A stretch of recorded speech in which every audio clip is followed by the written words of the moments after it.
Assalamualaikum warahmatullahi wabarakatuh. Perkenalkan, nama saya Sulistiana, saya dari Prodi Ilmu Pemerintahan. Di sini saya akan menjelaskan tentang seminar minggu lalu yang membahas tentang Resume Policy Making Process. Konferensi ilmiah internasional ini bertujuan untuk menyediakan bagi para cendekiawan, praktisi, dan pembuat kebijakan dari seluruh level dan disiplin keilmuan untuk berkontribusi dalam penanganan permasalahan akibat dari pandemi COVID-19, serta menumbuhkan kembang ekosistem riset dengan mengakomodasikan pemikiran-pemikiran kritis dan membangun dalam menunjang riset basic policy making. Nah, di sini mendokumentasikan pemikiran-pemikiran yang disampaikan pada konferensi ilmiah internasional dalam media publikasi ilmiah, yaitu proses. Media ini diharapkan dapat menjadi referensi dalam pengembangan ilmu pengetahuan di bidang hukum dan hak asasi manusia, serta membuat rumusan hasil konferensi ilmiah melalui kajian dan rekomendasi kebijakan unit kerja pusat dan daerah. Baik, di sini saya akan menjelaskan dari sebagian dari hubungan partisipatif dan konsultif antara pemerintah publik dan pembuat kebijakan berbasis riset. Yang pertama itu ada improving research. Apa itu improving research? Escaping from middle. Yang kedua, improving compensation index. Yang ketiga ada fulfilling people expansion.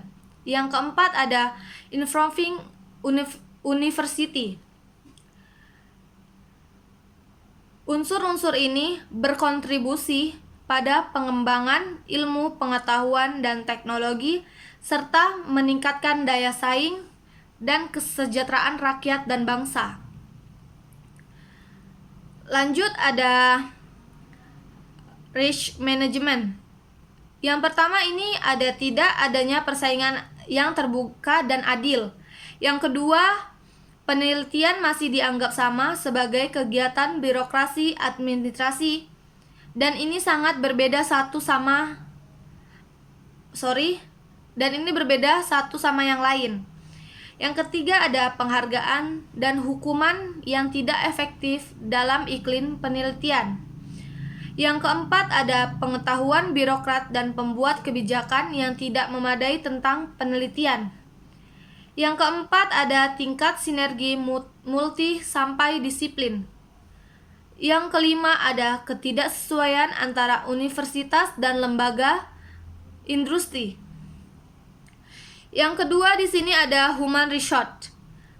Human research ini penelitian dengan kualifikasi dokter adalah 15% dari total penelitian. Dan yang kedua ini ada jumlah penelitian antara 0,7 per 1 juta penduduk dan 2% produktivitas penelitian rendah. Dan ada yang keempat rasio SDM dan 5,6% masih rendah.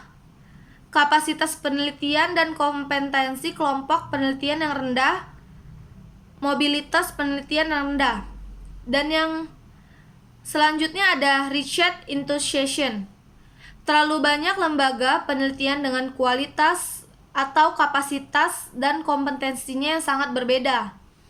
Nah, ini sangat berpengaruh bagi pembentukan riset atau jumlah penduduk yang ada di dalamnya. Dan yang keempat ada rich budget.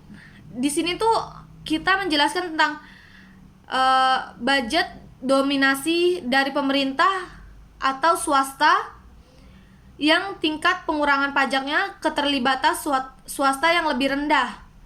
Tingkat rendah perusahaan riset dengan mitra asing.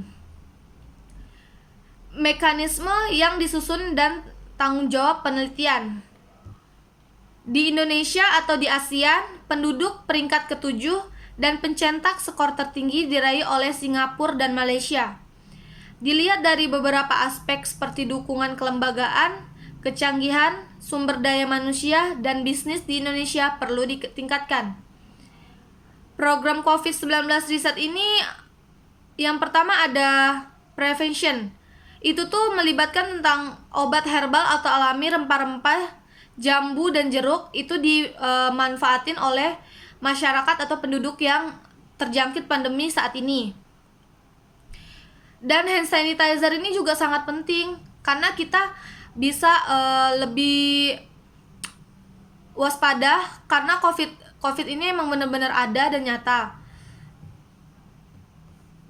Dan kita juga perlu swab atau laboratorium keliling. Kita harus mengecek gimana keadaan kita di pandemi ini, atau kita harus lebih peduli tentang kesehatan kita gitu. Terus ada social humanity, tanggapan publik terhadap COVID-19 saat ini, dan persiapan pemerintah menghadapi COVID-19, dan ada juga dampak pekerja bagi buruh. Cukup itu penjelasan dari saya.